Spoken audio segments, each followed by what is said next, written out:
Objection! Objection! Hello and welcome to Video Games Awesome Live, Phoenix Wright, Ace Attorney. On the Wii. Objection! So as you can see, everybody, we're dressed up. Becky didn't do this suit. Let's get her shame out of the way first. Yes. But Becky did do her costume, and Ben went and bought the trench coat. Way to go, Ben. Thanks, guys. I think I did pretty well. I made Baby Hank. So I have played the game before, so just so you guys know, if it seems like I know more than I should. Here we go. Episode 1, the first turnabout. Are you pumped? Yes. Murder! Damn it, why me? I've got to find someone to pin this on. I'll make it look like he did it.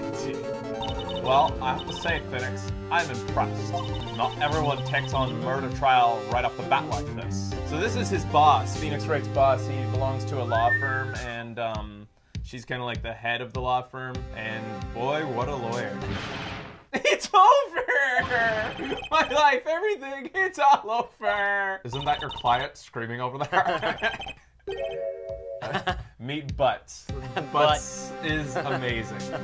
Dude, I'm so guilty. Tell them I'm guilty. Give me the death sentence. I ain't afraid to die. I can't live in a world without her. I can't. Who took her away from me, Nick? Who was it? Newspapers say it was you. A young woman was killed in her apartment. The guy they arrested was an unlucky sap dating her. Larry Butts.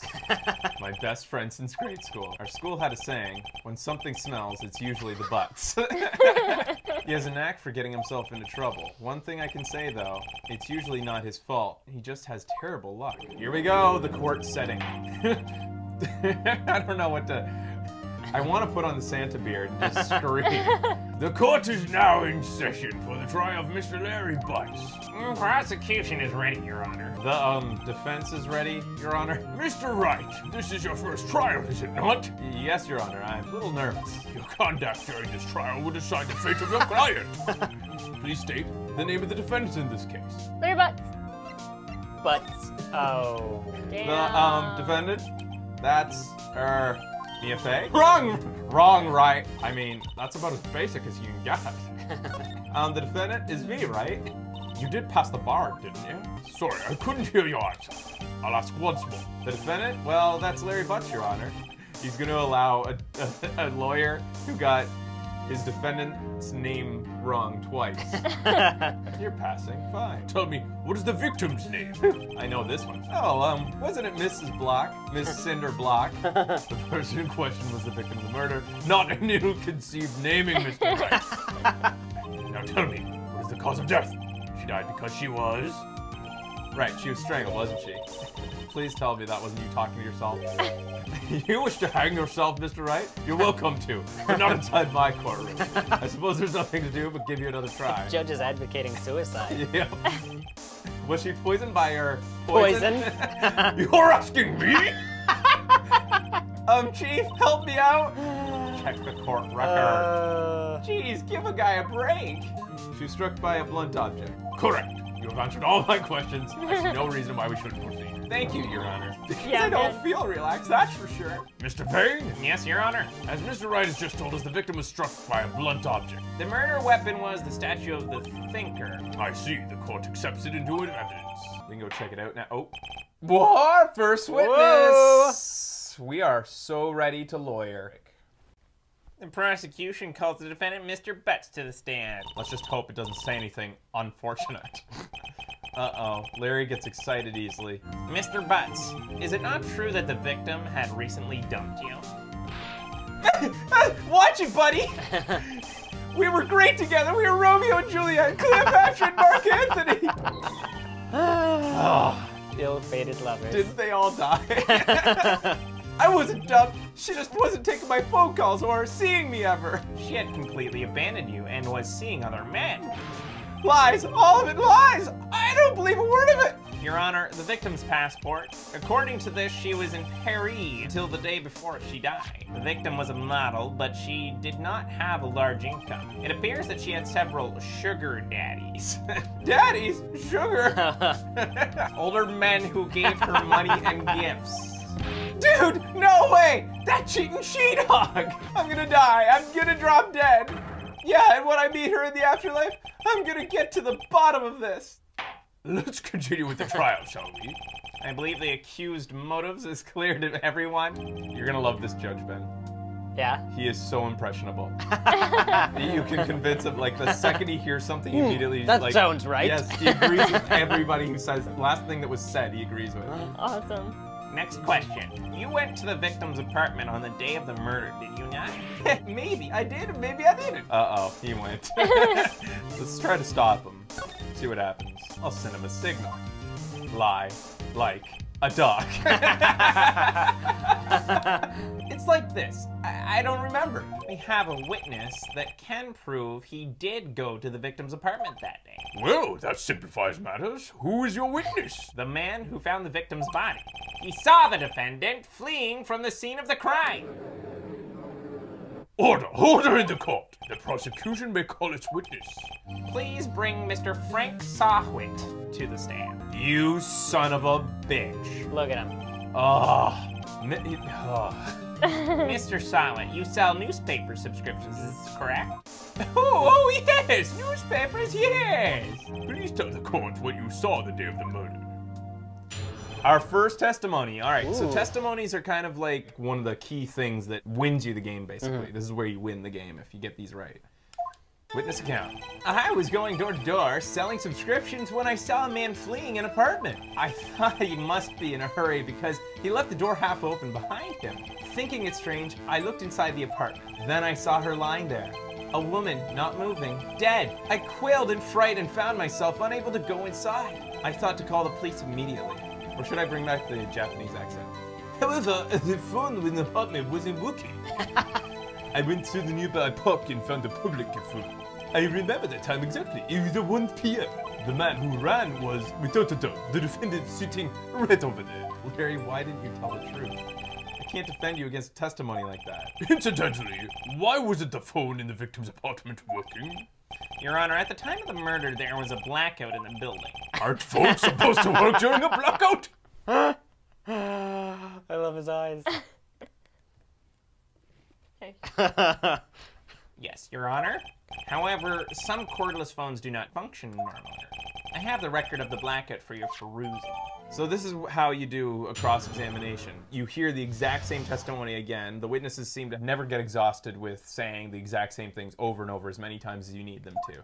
I was going door to door selling subscriptions when I saw a man fleeing an apartment. I think this could be our first one, actually. Here we go. Ready? Got the sign ready?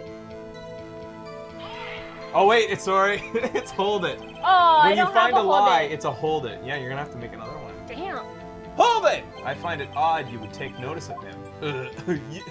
I don't know. He just seems strange to me, that's all. Just like a criminal fleeing the scene of a crime. I thought he must be in a hurry because he left the door half open behind him. Isn't it human to want to peek? Peeping Tom. We climb mountains because they are there. It is the same thing. Truer words have never been spoken. Anyone would want to look inside. So you didn't touch anything in the apartment? Yes, I mean, no, nothing. The phone in her apartment wasn't working. No, it wasn't, right. But you said you didn't go to the apartment, did you? Oh, that, I can explain that. There was a cordless phone on a shelf in the entranceway. I reached inside and tried using that to call. Ah, right. What time did you call again? I remember the time exactly. It was 1 p.m. 1 p.m.?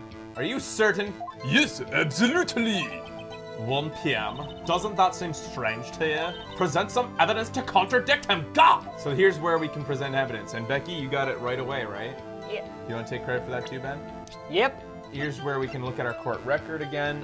We haven't looked at the statute yet. It's rather heavy. The victim was apparently arrived at home from Paris on the 30th of June, the day before the murder. Electricity to Mrs. Stone's building was out from noon to 6 p.m. on the day of the crime. Her time of death was between 4 and 5. So how could it have been 1 p.m.? This looks like it's the evidence. So I can do it like this. Are you ready for an objection then? Yep. Ready? I'm gonna try to do it with a Wiimote swing. Objection!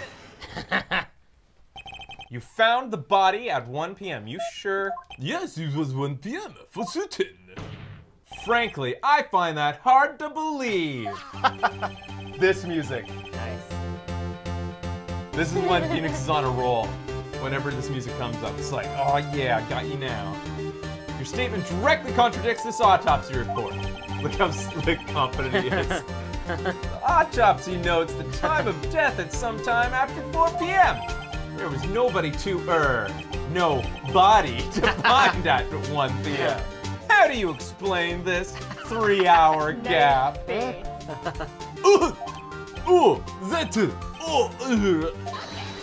Objection! This is trivial. The witness merely forgot the time. Mr. Sawit, why were you so certain you found the body at 1 p.m.? Wait, I remember now. Here he goes. What's he got to say? The time of discovery. You see, when I found the body, I heard the time. There was a voice saying the time. It was probably coming from the TV. Oh, but was it 3 hours off, wasn't it? I guess the victim must have been watching a video of a taped program. That's why I thought it was 1 p.m. He's reaching. Terribly sorry about the misunderstanding. All right, wait a minute. He heard. The power was off. There you go. How the hell did he hear the TV? This guy's a fucking moron. Right. You know what to do. That voice has become sexy. I'm not sure it's a good thing. My apologies, Your Honor. I too have only just learned that the witness heard the time. So he's sweating like crazy now. Because he's a liar. We know, because we saw the cinematic at the beginning. Terribly sorry about the misunderstanding. See, this is the best part. I can interrupt this. Well, you just watch it. Are you sure it was the television, not a radio? Well, no, I guess it might have been a radio. Objection! You like that? Yeah. Hold it right there. The prosecution has said there was a blackout at the time of the discovery. You couldn't have heard the television or a video! I really... Okay. The defense has a point. Do you have an explanation for this, Mr. Sawit? Wait, I remember now. These constant corrections are harming your credibility. That, and you seem rather distraught. My apologies, Your Honor. Mr. Penis shock of finding the body. Oh, I get it. Sawit saw it. Actually, I didn't hear the time. I saw it. There was a table clock in the apartment, and yeah, the murder weapon, the killer used it to hit the victim. That must be what I saw. You saw a clock. The defense must cross-examine the witness. That strikes me as very suspicious. Yes, I can see how you'd be a little doubtful. I'm really sorry. I only just remembered the table clock. A table clock? This is the first I've heard of it. Yes, the table clock that was used as a weapon. The murder weapon's not a clock, it's a statue of Yeah. the thinker. Hold it! The murder weapon? Did you doze off during the middle of my testimony or something? He's getting confidence. Yeah. Why didn't you tell us this in the first place? I guess I just slipped my mind. I'm not really sure how it happened to myself. The witness says he saw the table clock. End of story. Presenting what is clearly not a clock Not at all. a clock. There we go. Objection! Objection! Wait just a moment. The murder weapon wasn't a clock. It was the statue. Are you thinking I sound like Lionel Hutz? I'm not wearing a tie at all. If that's what you think, you're going to be very surprised. Now, how is this? This is some of the best music. Oh, I love all the music in this game. Now, how is this supposed to be a clock? What? With your objections and your evidence, just who do you think you are? Just answer the question, Mr. Sawit. Hey, I saw it there, okay? That's a clock. He's still saying it's a clock. Your Honor, if I may. Yes, Mr. Payne? As the witness stated, this statue is indeed a clock. What? The neck is the switch. You just hit it, and it says the time out loud. And it doesn't look like a clock. I submitted it as a statue. My apologies. What? Poor Phoenix. The prosecution always strategically doesn't tell him anything. So, the murder weapon was a table clock after all. After all. It appears that the witness's testimony was correct. This is a clock. Do you have any problem with this testimony now? Oh, you have to hit. You have to hit something. Yeah, with it, so he heard the time when he hit her. Your Honor, there is a gaping hole in the witness's testimony. The only way he could have known the weapon was a clock was to hold it in his hand. Indeed. The witness knew it was a clock because he knew the victim. Tell me, isn't it true that you knew the victim? In fact, you were one of her sugar daddies. Be frank with us, Mr. Softwit. Frank? I'm always a Frank. Your Honor, we have complete records of the victims' relationships. Mr. Frank Solid does not appear anywhere. Mr. Wright, the is your best response you can muster up. Yes, Your Honor, let me think this over. You're lying! You were inside the apartment on the day of the murder. Oh yeah? Okay. Prove it! Prove I was in there! I'll do better than that. I can prove you were the one who killed her. You struck her with the clock, and the shock of the blow triggered the clock's voice. You guys were on it. That was the sound you heard. Case closed. I rest my case. Intriguing! Yes, Your Honor. Here is a artist depiction. Mr. Sawhwit, the sound must have left quite an impression on you. Understandable, since the murder weapon spoke just as you hit the victim. That's why you were so certain about the time. Objection! This is all baseless conjecture. Baseless? Just look at the witness's face. Would the witness care to elaborate? Did you strike the victim with the clock? On the day, I never look. The clock, I heard. No, I mean, I saw. Shut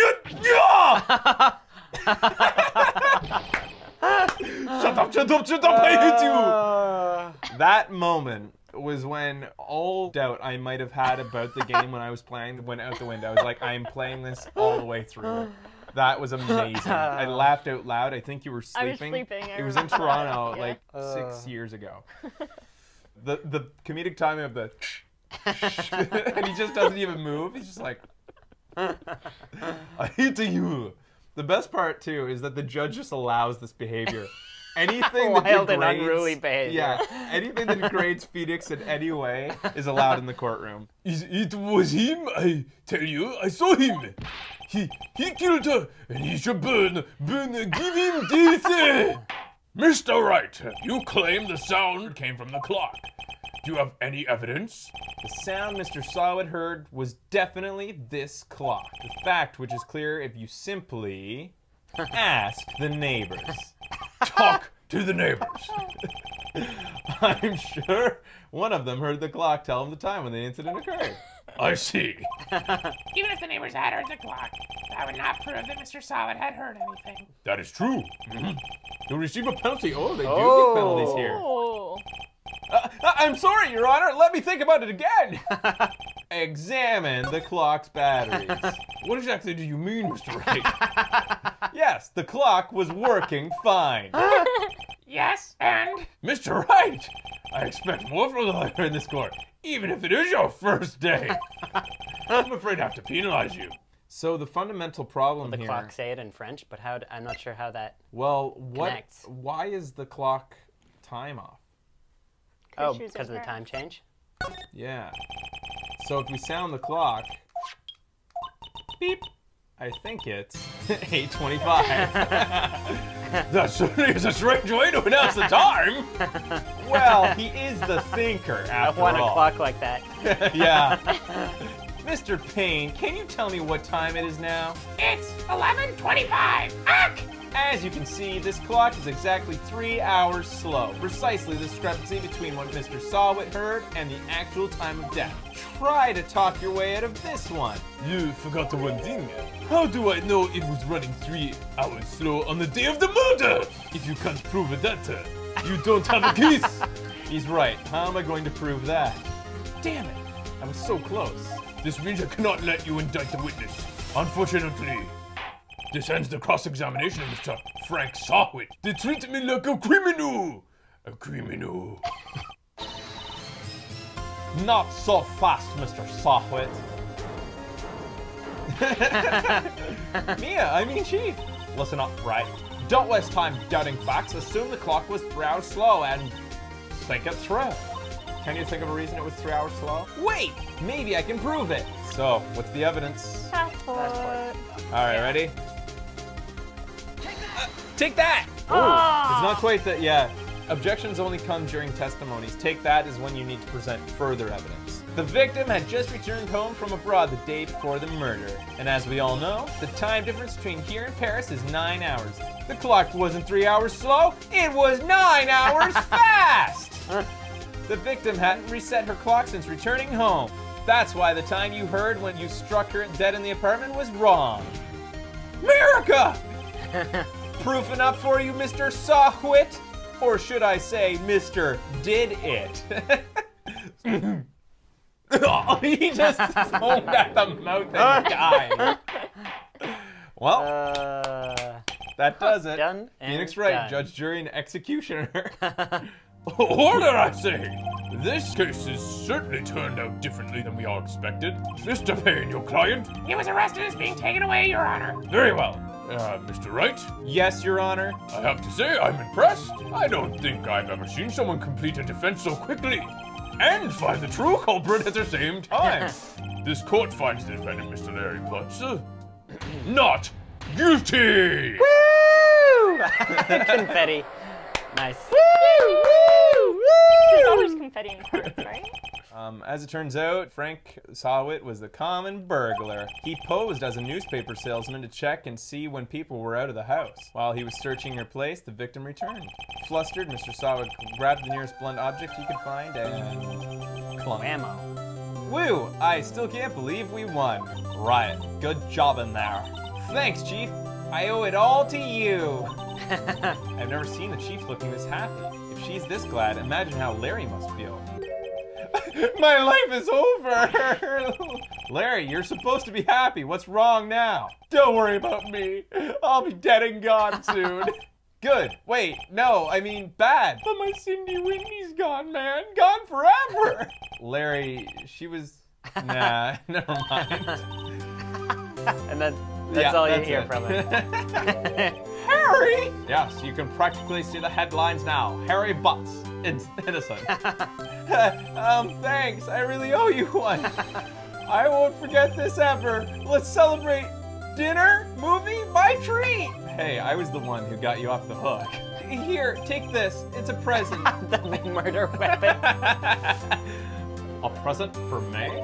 Wait. Wasn't this the evidence that actually I made this clock for her? I made one for her and one for me. Can you believe it? I was so into that clock. Check.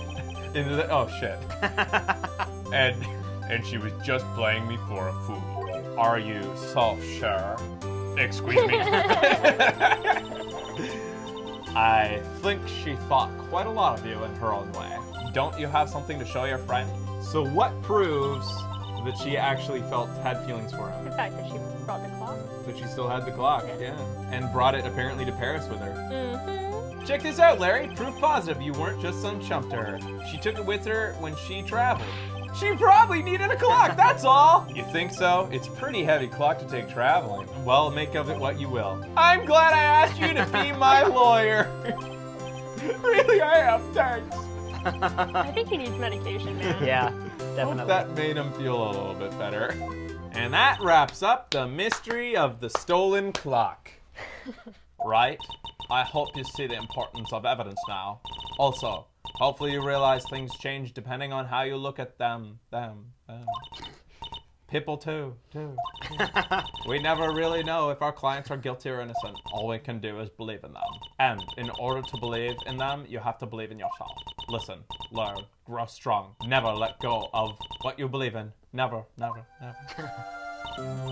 Well, I think our work here is done. Shall we be off? Yeah, I guess so. Say, how about dinner? On me. Whoa.